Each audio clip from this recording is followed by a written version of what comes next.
This is a game that it's taken me, like, 6 years to learn. Paying to hop on a plane to go to LA to conferences, to music business conferences to learn. Paying for hotels to stay at the conference. So I've invested a lot. And my wife's like, man, why are you giving out this good information for free?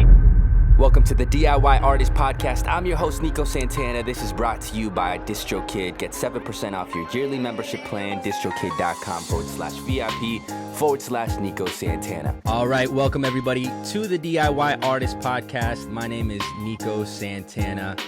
As always, we have a special guest, but I am excited to share with you guys about not only this guest of mine, but this friend of mine. You know, we've had music dealings with, if you will, and one of the songs that we've worked on has exploded beyond at least my wildest imagination. He actually came out to Tampa to perform with me not too long ago. So he's a performer, he's a singer-songwriter, he's a licensing guru in my personal opinion. I want to give it up, my guy Terrell Burt, man.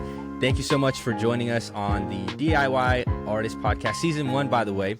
And man, I'm going to give you the spotlight here in just a moment. But first of all, I want to shout out our sponsors, DistroKid for making this series happen. Brother, thank you for joining me on this episode. Definitely, man. And like I said, thank you for having me, man. This is a pleasure. I know we talked about doing this a while ago, so I'm glad that we were able to make it work out, man. So who am I? That's a loaded question. So I am, like I said, Terrell Burt. I am a rapper / songwriter.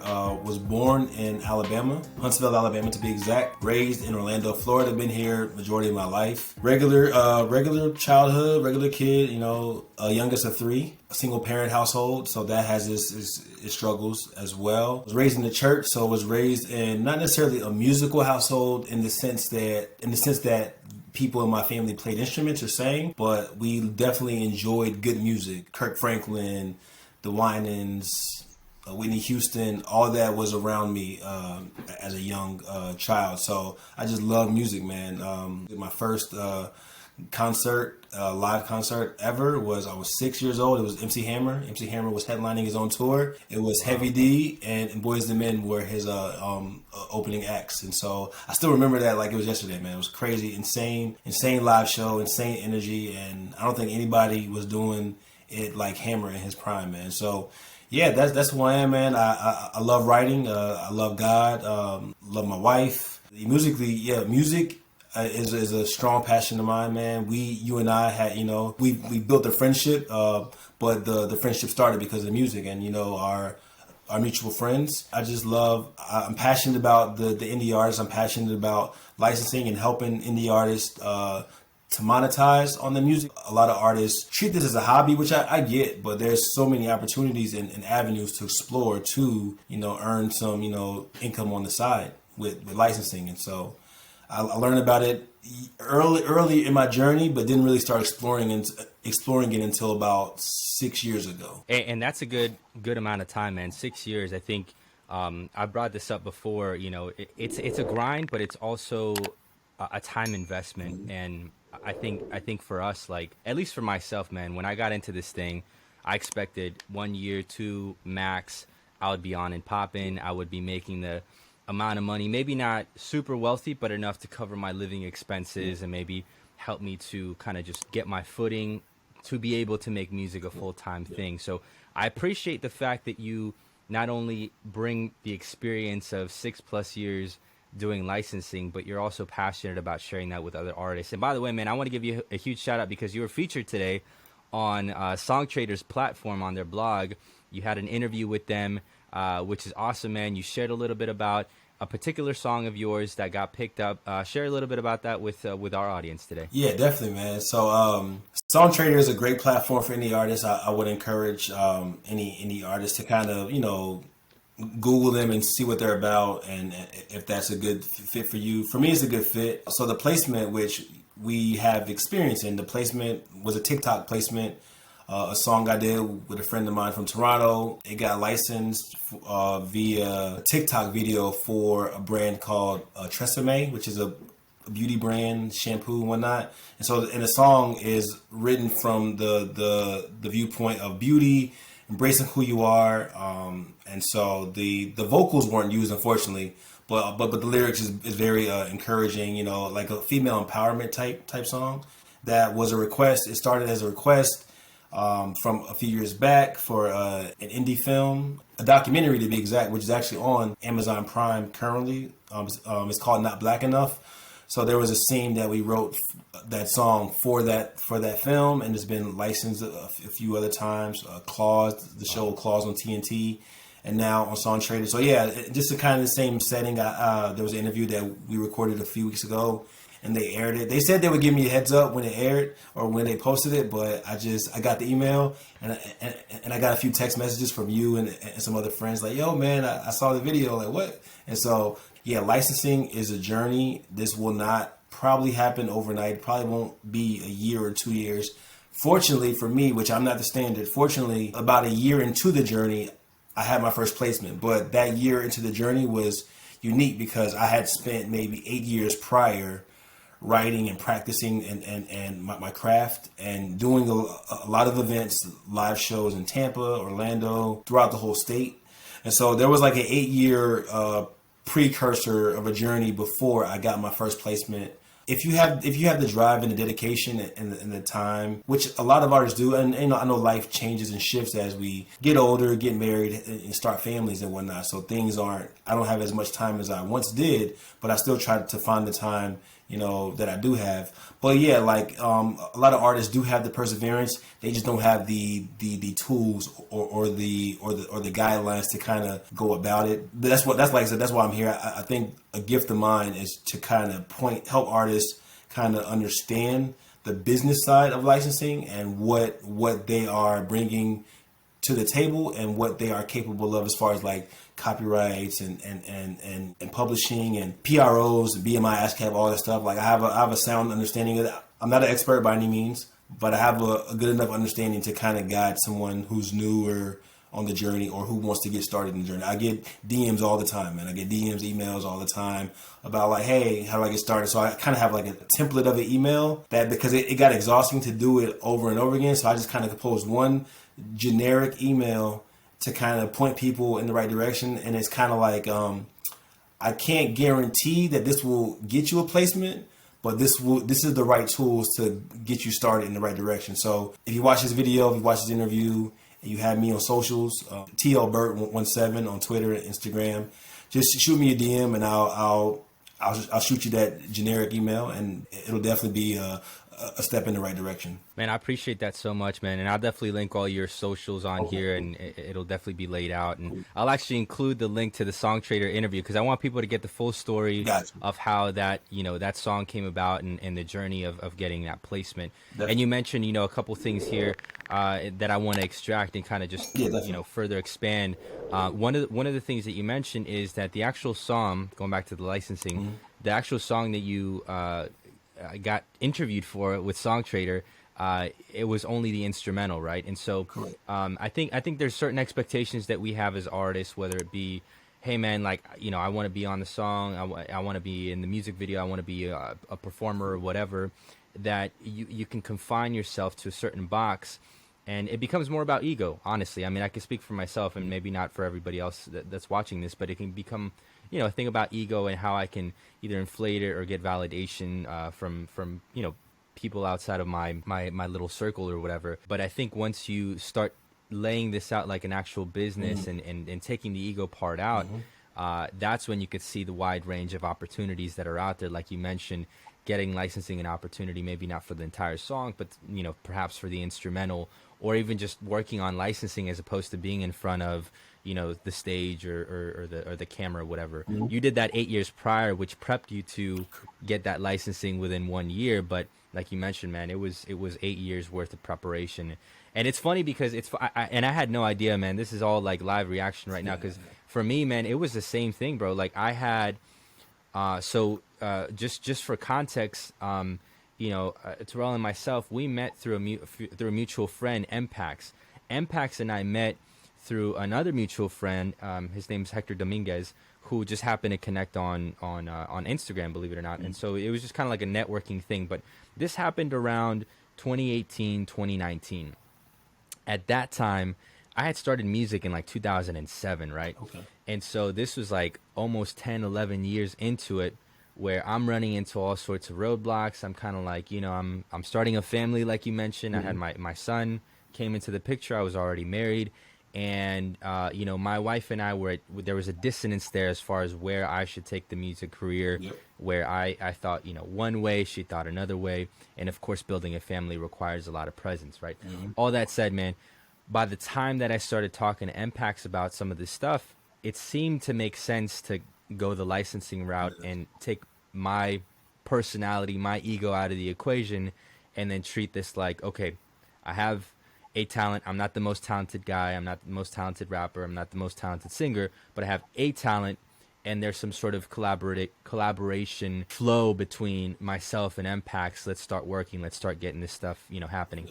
We actually started in Spanish, and it wasn't until, which I'm not as comfortable in Spanish as I am in English, as you can tell, but yeah, but when we started doing the Spanish stuff, I was outside of my comfort zone. I'm like, let me do this in order to kind of just expand my product line, right?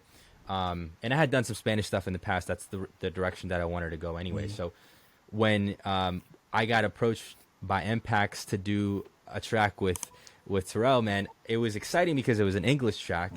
It was like a motivational track, and him and I, both myself and Terrell, you know, he mentioned he grew up in church. I grew up in church, so my mindset was always trying to uplift people, encourage people, inspire people. That was just my heart. My heart was for people, right? And long story short, man, it became kind of the most organic song that I had worked on in a long time, specifically with MPAX. And so that being said, man, it's crazy now, full circle. And I know I'm rambling here, but going back to the licensing thing, I had no idea. But a year and a half, maybe a little under that, the song that Terrell, myself, MPAX, another friend of ours, who goes by Josh Cruz, yeah. I always get mixed up because he's got the TXL. TXL is like his talent, but yeah, the government. Right. Cruz, yeah. We came on, you know, we came together, we worked on this song, and little did we know, put a little bit of marketing money behind it, which didn't really, I mean, it didn't correlate with the success that we found on TikTok, which that song exploded. And where are we now with that track, man? On TikTok, I think we were texting each other the other day. I think we just hit 200,000 videos, and it's crazy. And I think stream wise on Spotify, we just hit 300,000. And because with how the song came about, I don't know if you want to give your part. But I want you to, I want you to talk into it. So in this journey of licensing, and I not kind of agree with Nico. I agree with Nico. I was always kind of a little older than my peers, so there was a lot of overlap with artists in Orlando and Tampa. So this is like the group that KB used to be around before, like the Reach days, and there's a lot of artists. So I was kind of already like thinking long term, you know. I was like, man, you know, at that time I had my associate's degree, but I didn't have a bachelor's yet. So I was like, you know, like I have to go back and, you know, to get my bachelor's. I was thinking about, you know, the future. And so from like 2006 to 2009, I was doing a lot locally. I was very active here in the scene locally, you know, the Christian hip hop scene. And then by 2009, man, I don't know what happened, but like I hit a plateau. Like I dropped an album in January of that year, and I didn't do nothing happened after that. Like I didn't really know about marketing and stuff like that. So I put like hundreds of dollars into the album, recording, mixing, mastering. I dropped the album 2009, and boom, I don't know what happened. And then like 2 years kind of like went by, and I was just like, this ain't it. I have to change my approach, because I had done enough in the city and surrounding areas that I just kind of felt stuck. And so that kind of led to licensing back in like a few years later. So even that was a gradual journey. But yeah, like Nico said, like I had to expand my viewpoint of success. Is it being signed to a label? Is it being a touring artist? Is it being on the charts? Is it being, you know, at award shows? No, not necessarily, because you can still be like, I know people that do very well in this business and licensing. I'm not there yet. Like I still have a 9 to 5, so this is more of a side hustle. I know people that do very, very well, that they can go to a mall, go to a store. You would never know. You would never know that they are who they are. They're not famous. They are rich, I guess you could say. They're rich, but they're not famous. And so I kind of had to change my approach or my viewpoint of what that meant, and licensing kind of helped me. In licensing, the song is bigger than you anyway. So going back to the song that that I did with Nico. I got a beat from Impacts and Josh. This is like the end of 2018. They're like, hey, you know, this is something that we want to do. So I wrote the verses pretty fast. I got stuck on the hook. I didn't know what I wanted to do with the hook. Impacts is like, hey, don't worry, I have a boy, you know, I'll send him the beat. He'll finish out the hook. What you sent back was phenomenal. I'm like, this is a smash. What I want to say that I said this smash. This is a really good song, very very good song. I probably used the word smash too early, but so Impacts dropped it on his birthday, March that year, and then maybe like the song did. Yeah, we did some marketing behind it. Didn't really do much. And then like a year later, bro, like the Shazam started to go off, and like, how are people hearing this song? And Impact started to research, and it was TikTok and different brands, major brands were using the song that we weren't aware of at the time. And so that's what really it took off. And then from there, it's been growing like crazy. And licensing, especially, you don't know what's going to do well. You just got to put your all into each song. You know, treat it like it's your last song. And at that time, I was living elsewhere, so I was recording in my bedroom. Now I have like a separate room for a studio. But before, I just had my mic in the bedroom.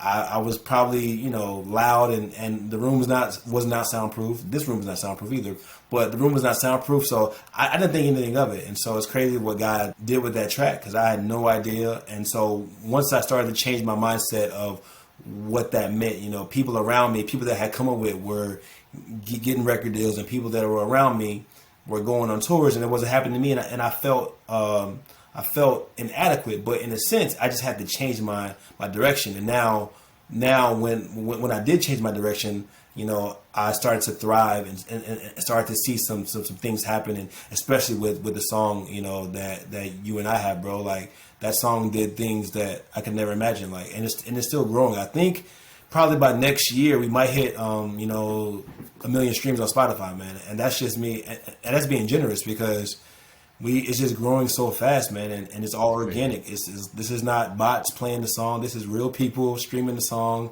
and you know, so it's just very encouraging, very encouraging to know that a song that we made to inspire people and encourage people is doing just that, and it's my most streamed song ever. It's my most streamed and Shazam song ever. Like, I've done a lot of songs in licensing. I have about 100 plus songs out there, like, you know, just like in the atmosphere being pitched and all that. But that song right there has done a lot for me. I'm right there with you, bro. I've been a part of groups. I've been doing my Nico Santana thing, but before I was Nico Santana, I was Diverse, the Colombian MC. Bro, on a side note, man, what's funny is I actually sent a mixtape. It was a demo tape to Reach Records back in 2007. I think when they still had the address where you could submit or whatever. And it's funny, man, how things kind of come full circle. I was introduced to the whole Christian hip hop community by way of Rhema Soul, because I was living in Palm Beach at the time. Yeah. And my friend was really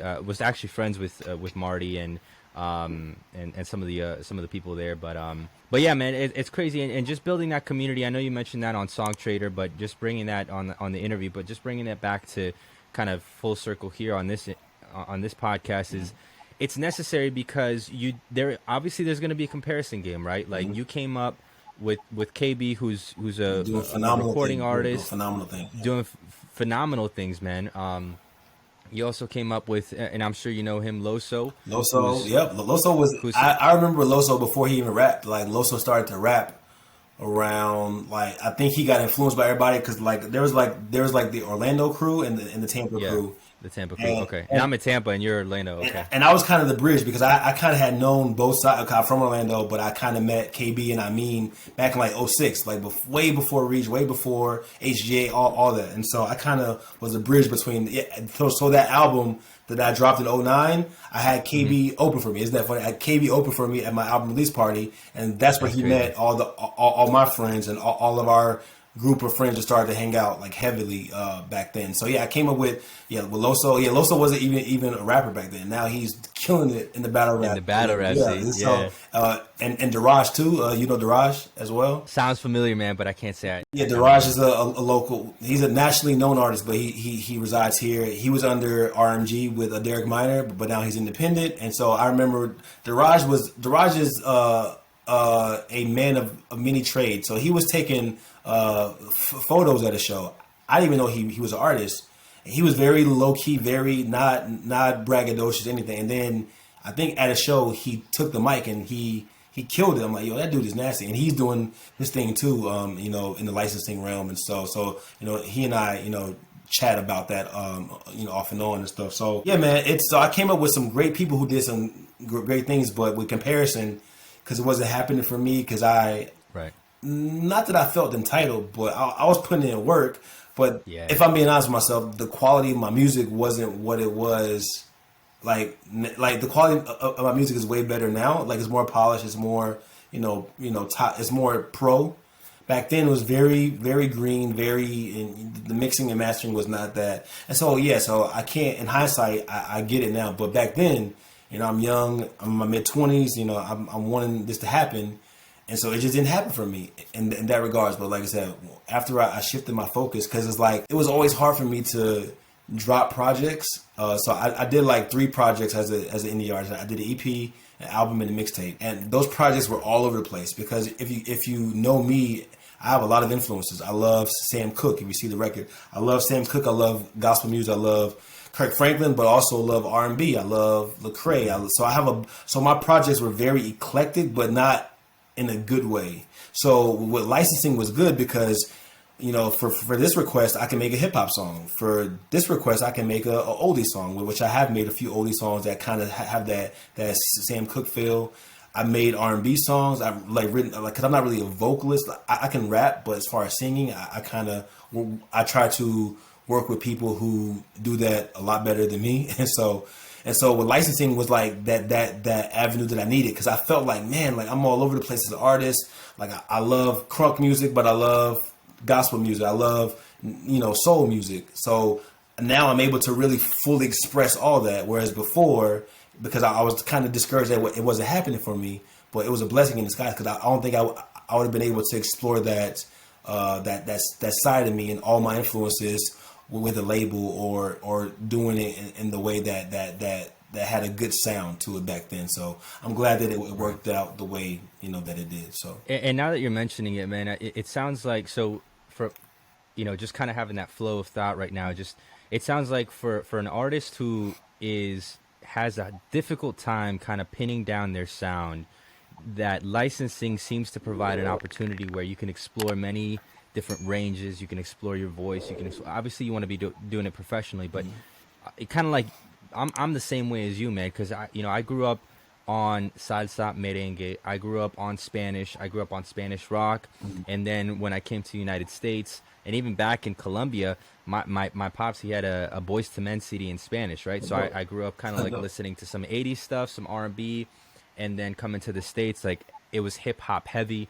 Not until high school did I get into like, you know, kind of church music, because I really just didn't like the church music that I was listening to at my church, at least. And so for me, the bridge was when I first listened to Trip Lee was my guy, man. Oh, yeah. I just loved his sound, his southern swing. Yeah, he's a legend, man. Trip. Yeah, so for me, he was the guy, you know. And then of course, you know, getting acquainted with Lecrae and KB, and KB came later, Tadashi, and some of the other guys. But anyways, long story short, man, I always felt like, you know, I wanted to do so many different things that I couldn't narrow down one sound. And I think that the artists that I've seen, and obviously this is a high or overgeneralization, but for the most part, unless you're Kanye West or maybe an Indie Mineo, for the most part, the artists that do really well because they're really good at one trick, right?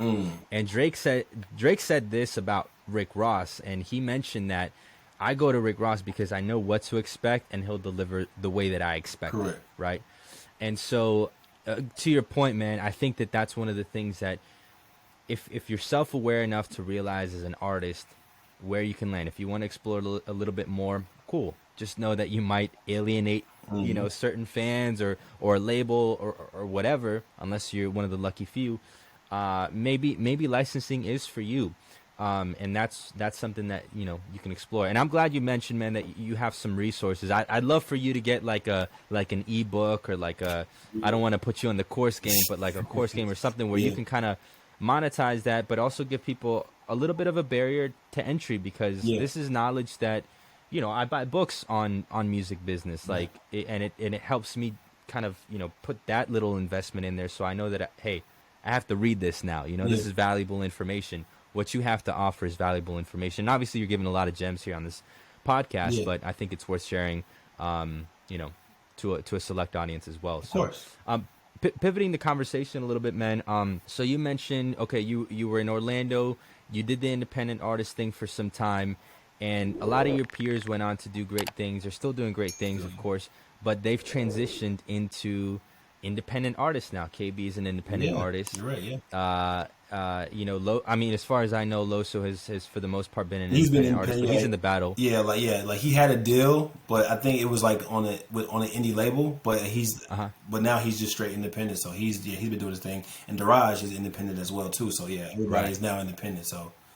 And it sounds like they're doing pretty well for themselves. Why do you think, and this is not just from them, this small niche, but even people like Russ, I mean, there's many artists who are now kind of, driving home the point that perhaps being an independent artist may be the route to take. Why do you think that is?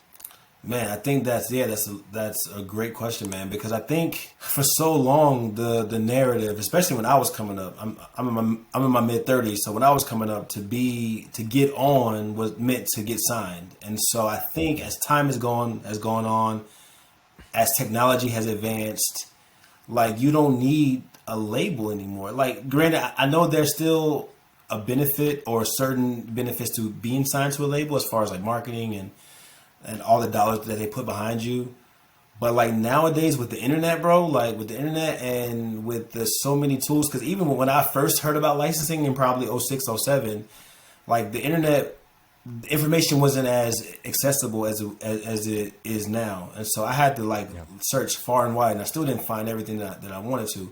But now you can find a lot of information on the internet. You can kind of be your own, you could be your own business nowadays. And so I think just the aspect of control, I think a lot of artists got discouraged by certain labels because, the aspect of control. I can't speak for my peers. I don't know why they ended up leaving their labels, but yeah, I think that could be an aspect of not wanting to be controlled, having that final say so. And I think with guys like Russ and like Nipsey, rest in peace, and different artists that have drove that point home, like independence is the way to go. And we see what they were able to do at that level. I mean, it's a no-brainer. Yes, it's harder. Like, you need a strong team and you need resources. And so I think just that freedom, and that freedom to create, to release music when you want to release music. I think when Lecrae had his joint venture with was it Columbia Records? Like he had mentioned that he wasn't able to release music the way at the time that he wanted. Whereas when Reach was still independent, if he wanted to put a project out tomorrow, he could. And so there's a lot of red tape when it comes to being signed to a major. But I think just in a nutshell, man, I think independence is the way to go for the artists that want to be free, that want to experiment. Like I said, you can experiment freely and not be told by an executive that doesn't get it that you can't do this. And so I think there's many pros to being independent, man. And I can't speak from on the label side because I've never been signed. That desire was very strong back in the day. I even for now, to do a deal now, I don't think I would. It would have to make sense for me to do it now because I'm kind of like you know what I'm saying. Like, they can't tempt me with placements because I can get my own placements. So it would have to be something else that they would be offering that would make sense for me. So, but even then, I don't know if I would do it. So I think indie's the way to go because of the internet and just because of all the tools that are available, and you don't need a major. And many artists have proven that over and over. Man, you said it, bro. And I know one of the things for me that was kind of a barrier to entry in the beginning was, and I'm not going to mention their name because obviously I'm here sponsored by by DistroKid, but when I started putting out music, I just remember having to pay for every time I released a song, every time I released an album, and then there was like this type of fee and that type of fee, and then don't forget the marketing, and then what about the recording, the mixing, the mastering? It just seemed overwhelming. Where the easiest fix was having, you know, somebody pumping money in, you know, into your venture, whatever your dream. And it seemed to be that the easiest way to do that was getting signed, right? And of course, from outside looking in, it seemed, you know, like grass was greener on the other side. But as the years have gone by, and as I've seen artists who I once admired and who seem to be like at the top of their game, you know, fall, perhaps not have as much money as they showed on the TV. I mean, you know what I mean? And the music videos and all that stuff. And even more so, even some of the controversial issues that other artists have faced, like Taylor Swift and not owning her masters, and all the other pitfalls that come with signing kind of your rights over to a label. Yeah, obviously there's pitfalls and obstacles that you can you know, face as an independent artist starting your own music business, unless, like you said, you want to do it as a hobby. But let's talk a little bit about that, man. Let's dive into that point, because you know, there are opportunities out there, and we want to be clear about that. You know, whether you're putting your music out through DistroKid, on Spotify, Apple Music, whatever, and you're getting a couple cents here and there on streaming, or you're doing the licensing thing and you get lucky with that 1 out of 100 songs, right? And you get a nice little payment check. Like, what are some things that an independent artist looking to like remain independent can look into and say, like, okay, this is what I have to get established. These are some of the pitfalls I have to look out for. And perhaps this is kind of like a general roadmap that I should follow. Do you have anything that could potentially help somebody navigating that? Yeah, of course. Even in that little guideline of the email that I could pose, I always say, so it's different to write for like an album or a song that you're pushing the radio. Is different writing for that and for licensing. And the reason why it's different, because if you're trying to get into licensing, your best bet is to do to write as you know, what's called universal lyrics, meaning like don't mention dates, times, places, names. Just be very general, because the more general you have your lyrics, you increase your chances of placements. Because let's say there's a scene on the beach, and you know, and there's like a montage scene on the beach, and your song is just about, like, you know, enjoying the sun or enjoying a day at the beach. It's better to like write a lyric, I'm enjoying the day at the beach, than saying, oh, I went to Clearwater Beach and I had a blast with my friends. Well, that scene might not be in Clearwater. There's a bunch of beaches in the world. So like, if you're writing for licensing, try to write universal lyrics that can be used anytime, anywhere, on any show or movie or commercial. So that's number one. And there are songs that you might have in your catalog that could fit. There was one song that I had recorded prior to me writing like that has gotten placed. And so it can happen. It's just they used a certain part of the song that was general, because the other parts of the song I'm saying names and like, I'm saying, what did I say? Martin Luther King, and I said this and I said that. And so they didn't use that part, but the part that was more general, they used that because it applied, you know, to that scene. And so also, if you are an artist, rapper, whatever, singer, if you like lease beats, like I would encourage you to buy the full rights on the beats, because as you know, Nico, you know, when we're doing splits and agreements with these music libraries, which I'll explain next, like if you're doing a split on the track, if you're telling a contact in the music industry that's going to help you get your song licensed, that you could sign off on this song, it's kind of being dishonest if you have a lease, because you can't sign off on the song because you don't own the rights.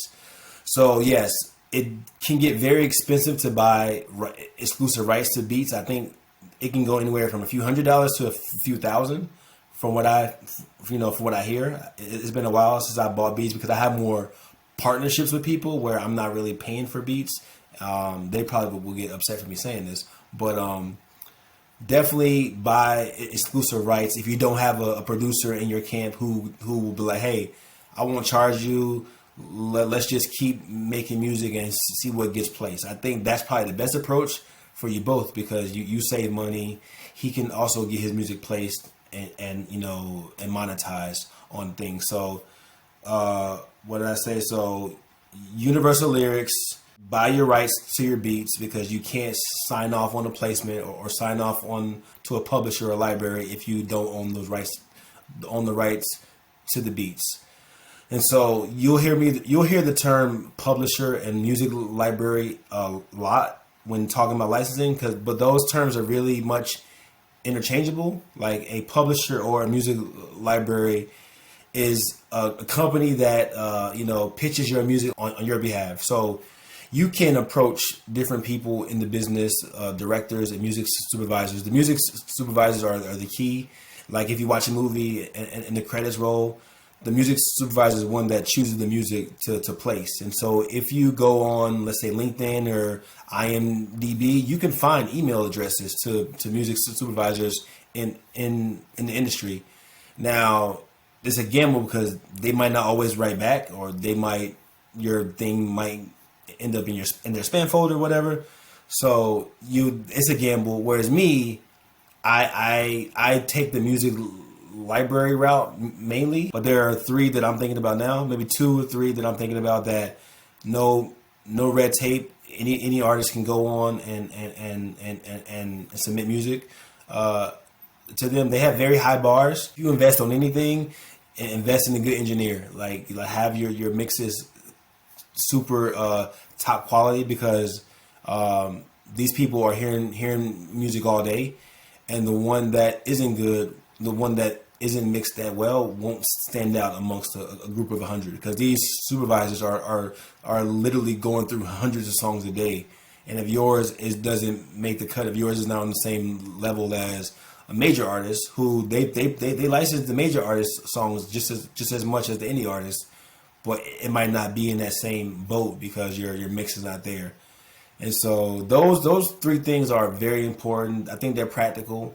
And then, so yeah, like after you have those things in place, you want to start exploring the platforms. If you don't want to, like I said, do the hard route of going on IMDb or those platforms to seek out the supervisor. But those are 3 steps that are practical and you could apply tomorrow. Gems. These are crucial, man. And one thing, I think you got your MBA, right, from St. Leo University? I did, yeah. So I'm not Catholic, but I think I'm grafted in, because my education is from a Catholic institution. So, Hey, yeah, we both got that MBA, and one thing that I learned, and I knew this prior, and obviously kind of just cemented with getting my MBA and kind of like learning more about business and finance and that sort of thing. I think it helped me establish that same thought pattern to music business, and then also studying other businesses and the inner workings of, like I mentioned this before, tech startups, and even working for a Fortune 100 company and seeing the inner workings of that. All of that has helped me realize, like, wow, man, like I just had the tip of the iceberg when I came into this music thing. And unfortunately, man, it's mostly a lot of Latinos and a lot of young black men and women who enter into this, who don't have as many resources, or are particularly like not educated in the business realm, or don't have a formal education. And then you add the music business side, which has its complexities, layers, it's ever changing, it's very mercurial. From licensing to, streaming has changed the game so much. So the stuff that you're talking about right now is practical, it's very helpful, and it's something that you could start implementing with how you approach your music business. Now, if you're trying to make this about your ego, if you're trying to make this a hobby, like, this probably won't apply. But it takes some years, man, of just trying and realizing that, like, yo, I got to get my business together. And if somebody else does it for you, then chances are they're probably going to take advantage of you, which is what a lot of formerly signed artists have kind of said, Yeah. And even in that same vein, man, I think it's important just to have conversations with your network and the peers around you and lay expectations out right, not letting your ego get in the way of those expectations as well. I mean, I've failed many times and I've made mistakes, but I think the important part, like Terrell mentioned, is having those business connections, both from the production side of the house to music libraries, and making sure that you're navigating in a very professional way, and that those expectations are laid out well. So, to add on to the practical steps that you mentioned, Terrell, I think that being a good this is not the right word, somebody that reads well, right?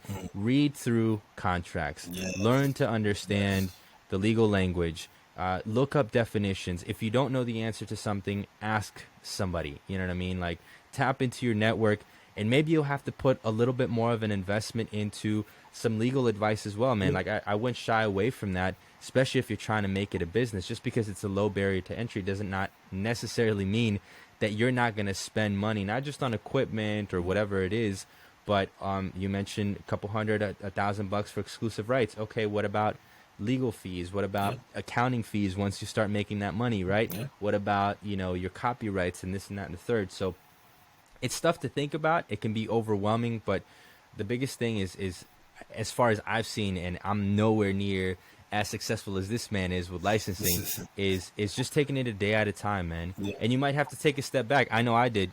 I've had to take a step back and kind of just realign and say, what's working for me and my business. And as much as I love music, as much as I love creating music, I had to take that step back and say, well, for me right now, my media company is more profitable. So I'm going to focus a little bit more of my energy on that. But now I get to marry the two, and I get to have great discussions, with Terrell, with other artists that we've had featured on the podcast, and I can kind of, shed light on these topics. So great conversation, man. I appreciate you sharing all that stuff. And this is a game that it's taken me, like I said, 5+ years, 6 years to learn. It's taking me, paying for to hop on a plane to go to LA to conferences, to music business conferences to learn, paying for hotels to stay at the conference. So I've invested a lot in that regard. And I'm just like, and my wife's like, man, like, why are you giving out this good information for free when you took the time to pay for it and learn? And so that kind of came from, so I've always been passionate about the business of music. So there was an elective class that I needed for my associates. It was the music industry. I was like, I can't believe they offered this class at Valencia Community College. I took it. I ate it up. It was a small class. It was maybe 8 of us. And I picked my teacher's brain. He probably got tired of me because he was in a band. So he played live shows, and that was when I first heard about licensing. He was talking about, oh yeah, my band's song was placed in Real World on MTV, and we've made like $10,000 in royalties. I'm like, wait, what? But you're not famous though. So I'm asking him questions. So that was like my first spark into licensing, and I was asking him, but he didn't really know much about it because like the band leader was the one that kind of coordinated that deal. So he was just, getting his checks, every quarter. So he's like, hey. And so that was the first spark. But yeah, the business of music was how the passion kind of stemmed from there. So because I was so inquisitive, I was asking everybody in the industry at that time about business stuff. So Flavor Fest is the annual business conference that they have every year in Tampa. And I've been super encouraged by the conference over the years and very edified. That's when, I think I met different artists there and whatnot, and, bought different albums and stuff. So I think each year at Flavor Fest, and this is not a knock against them, but each year at Flavor Fest, I think they would have like a workshop or a class on business, on the music business. But I felt like it was always like they could have gone a little deeper. I was the one to like ask questions like to the people on the panels like after the workshop, because I feel like maybe after the workshop they give me like the game, that they couldn't give in public. And so I'm asking people. There was a remark you made about publishing, like how do I go about that as an independent artist? Or you made a comment about this, and how do I explore that? And even back then, or so Orlando, you remember the Group One crew? Oh yeah. Yeah. So like they're from here. They're from Orlando, and so Yeah, you've put out obviously you've done your fair share of research. You've paid for information in the sense of you've gone to conferences, you booked your hotels, you've done all that stuff. So I would encourage any independent artist to continue and have that hunger, that drive, that pursuit. If this is really what you're passionate about and trying to make it, and you have the flexibility, because mind you, like I have a mortgage, I have a family, I have 3 kids that I have to take care of, so I have to have a little bit more stability in my life Correct. where I don't have that type of flexibility, and I have to steward, the things that have been given to me by God appropriately. So I have to make sure that that's taken care of first, and then from there I can pursue my passions or whatever. But all that said, if those two things align, and you're in the path where, hey man, this makes sense for me.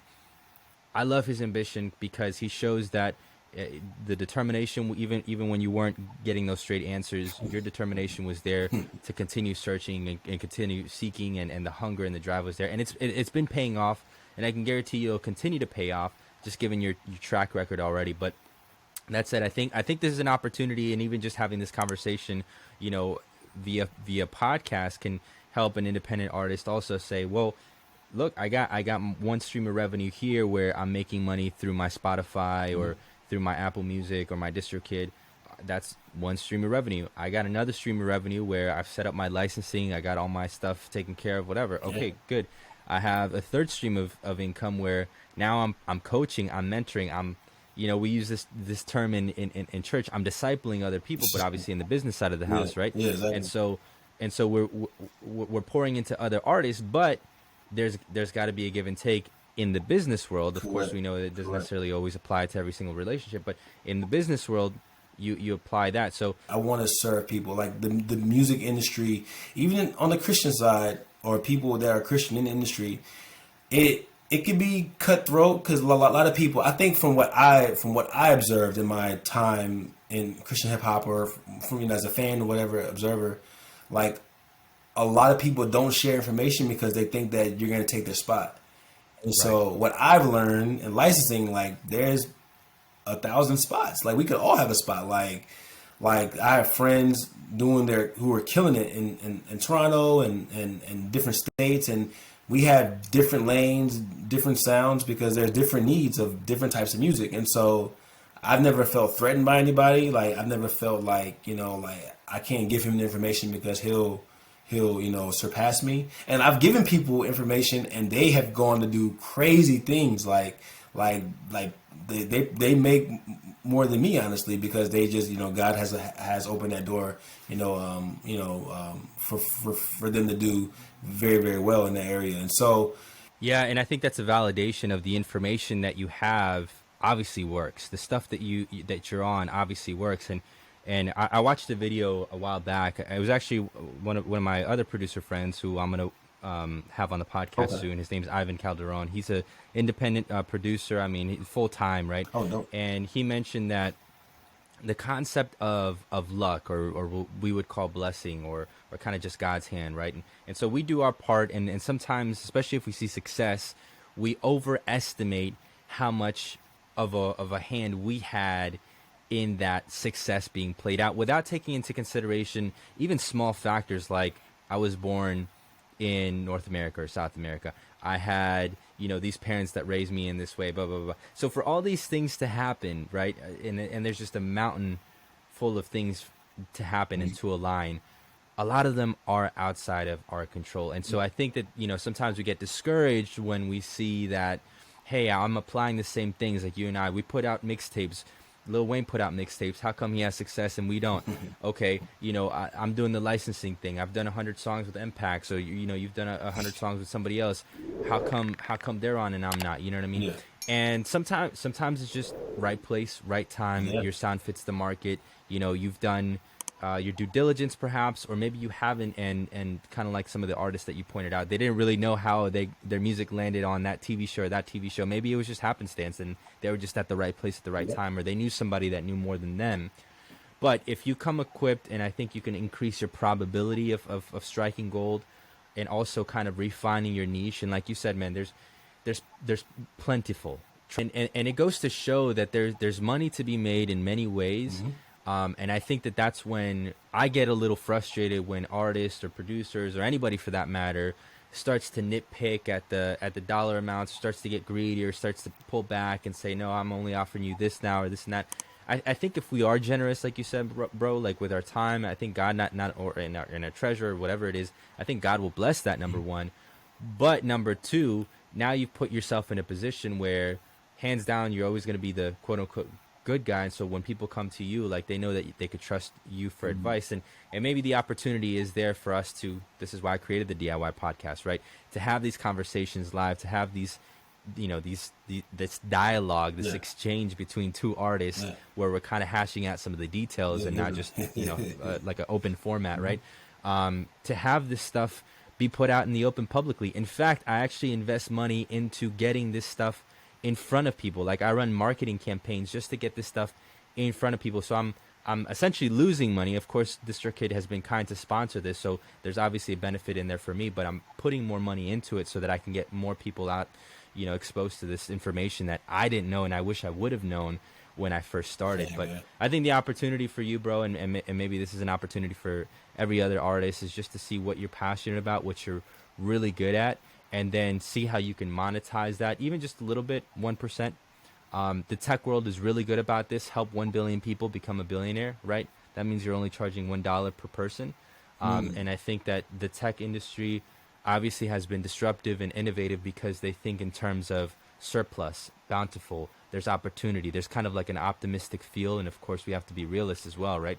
But especially with the music industry, man, you have to be a realist.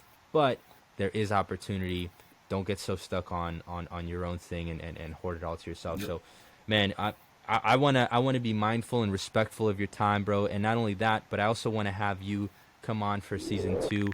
DistroKid has agreed to have a second season of the DIY podcast. So I'm excited about that, man. And I want to have more conversation. Thank you, bro. I want to have more conversations like this and open the opportunity for myself and Terrell or anybody that I've had on the podcast to create kind of like this infrastructure where we are essentially, what I enjoy at my Fortune 100 companies, I can tap on the shoulder of a senior this, senior that, vice president this, vice president that, and ask them questions, and they're openly willing to share the information. And while we can't do that for 1 million people, we can put this online on YouTube, put marketing dollars behind it, and have this, this be readily accessible to, however many billion people there are on YouTube and other platforms. And that's my goal, man. So, super dope. Yeah, man. So I'm going to go ahead and kind of segue to a little bit of an ending here. But before I do, bro, I just want to ask you, like, what are you looking forward to in the near future? What gives you hope for the near future, specific to your music business and even outside of the music business that you're in right now?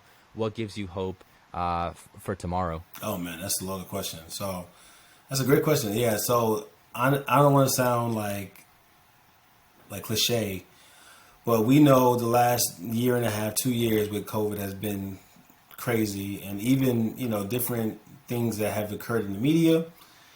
And so it's been a very interesting time here in America. Very, very interesting time, culturally, socially, politically even.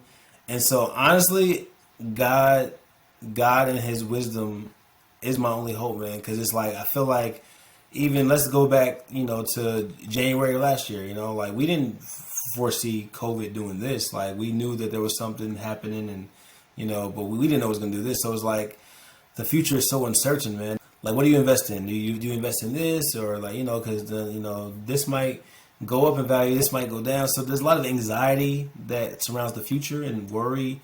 And there's wisdom to being keen to what could happen in the future.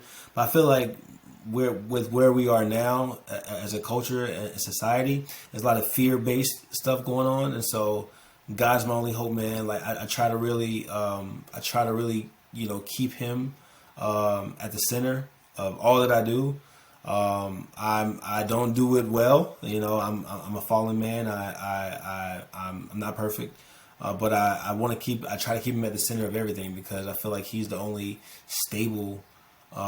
He's the only stable being in the midst of chaos. I feel like we're in the midst of chaos, where whether it's COVID or anything or something going on like that. Gas prices are crazy, And so God is definitely my hope for tomorrow, man. And so in that hope, the hopefulness in music, you know, kind of bleeds out of that. And so I haven't made much music this year, but I've definitely had a lot of older songs placed. I look forward to, you know, really starting to grind again, come the new year. I've been exploring other opportunities. I don't want to give it all the way, but I've been trying to break into the Asian market, you know, K-pop, J-pop as a writer. Korea is killing the entertainment field, and I think there's opportunity there. Like, as you mentioned, there's opportunity there, even in their industry of music as well. Because I feel like even as an artist, like even when I had to broaden my horizon for, what it meant to be, a success, I kind of have to, now I'm broadening it to beyond America. Like, is it only opportunity in America? But like, so I'm learning about Korea and their whole industry and you know, the ROI, like the ROI for a song to get placed in Korea as an artist is light years more than a song that can get licensed. I'll still do licensing, but I'm just trying to evolve and grow more into that. So I've been exploring that, which we have to work on something, because I think your writing and your sound would do well over there. And so man. So that's kind of, I'm hopeful for the future because of God, and hopeful to grow and evolve as a writer and try to explore some more opportunities outside the States and just see what happens. I'm definitely encouraged by you, man. And I want to give a huge shout out for what it's worth to MPAX, who connected us. He's been a brother to me, man. He's encouraged me in times of trial as well. And he's also somebody who came up in the faith. I'm definitely encouraged by Joshua Cruz, man, his grind and his connections and his talent, bro. It's awesome, man. And I'm looking forward to seeing where life takes him and where God takes him in his music journey, man. So I love seeing stories unfold, man, right in front of me. And so I'm encouraged by that, bro. Same here, man. Cool, man. Well, I want to wrap this up, man. If you guys have enjoyed any portion of this podcast, first of all, if you've made it to the end, congratulations. You didn't play yourself. Unlike DJ Khaled would say, you didn't play yourself, because this is a lot of great information that hopefully you can apply to your music business, to your life, to your personal life, in your career, wherever you are, whether you're a musical artist in the music industry or not. I think this is information that you can apply to a certain degree to any creative services industry, because there's licensing available there for photographers, videographers, so on and so forth. So there's opportunity there. But also, you know, just to be encouraged that these conversations need to happen a little bit more often, online and offline. And if you have a community, plug into that, plug into, you know, your friends, circles. I know that obviously pandemic has kind of distanced us and for the right reasons, but also I think it's important to have that network and that opportunity to commune and be part of a community of music entrepreneurs or music business people that can help encourage you in your journey. So if you found value, please consider subscribing. You drop any questions that you have below on the comment section. Feel free to reach out to Terrell, definitely on his Instagram. I'll link it here as well. And yeah, man, huge shout out to Distro Kid for sponsoring this podcast. I use them too. I ain't just saying that, but I use them.